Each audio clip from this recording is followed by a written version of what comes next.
Hola, en este video vamos a instalar Python.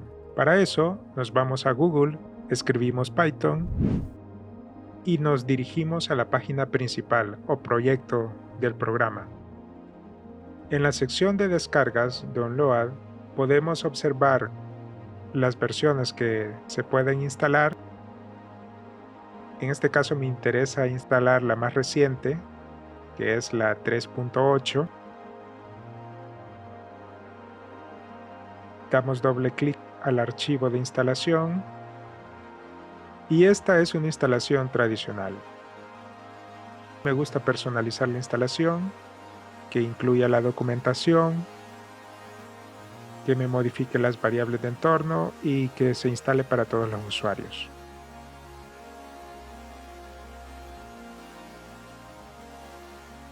Una vez que esté Python instalado, necesitamos un editor de código. En este caso vamos a instalar el Visual Studio Code de Microsoft. Este editor de código es gratuito y nos permite escribir código de Python fácilmente. Tiene multitud de extensiones para dar soporte a múltiples lenguajes. Una vez que hemos descargado el Visual Studio Code, pues es doble clic, aceptamos la licencia y seleccionamos el directorio donde queremos que lo instale.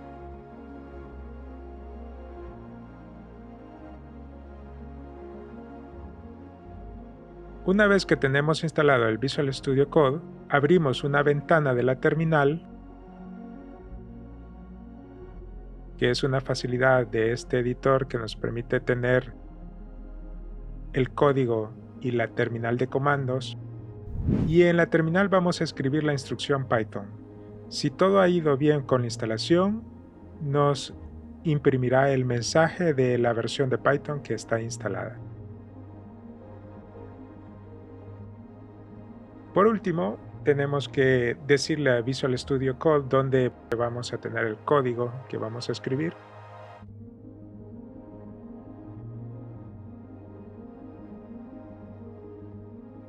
Y la primera vez que editemos un archivo de programación de Python, Visual Studio nos sugiere que instalemos una extensión. Le damos clic en instalar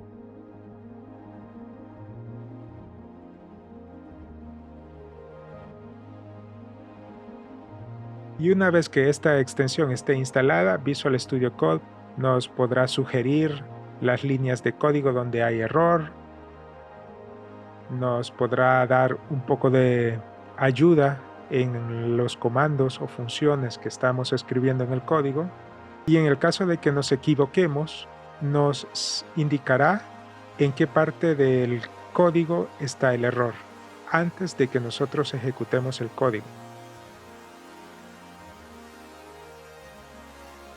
En este caso he escrito un programa muy sencillo, básico, de un saludo. Escribimos unas variables, una variable de tipo string, a lo mejor también una variable numérica, porque la idea que quiero en este video, además de preparar el entorno de desarrollo,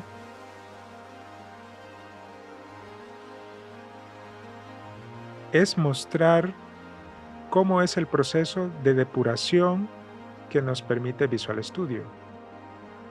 En lo que yo escribo el código, puedes explorar en el menú del editor que existe una opción que se llama Debug.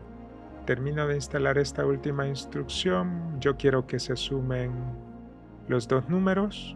Para eso utilizo una propiedad del objeto string y en esa propiedad pues incluyo como parámetros a los dos números que quiero sumar.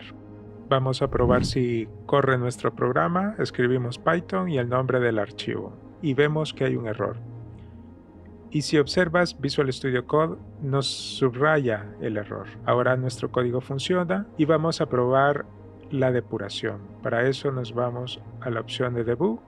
Vemos que se pueden depurar archivos de Python. Las otras opciones las veremos más adelante. Y una vez que lo activas, el programa para donde tú definas el punto de interrupción.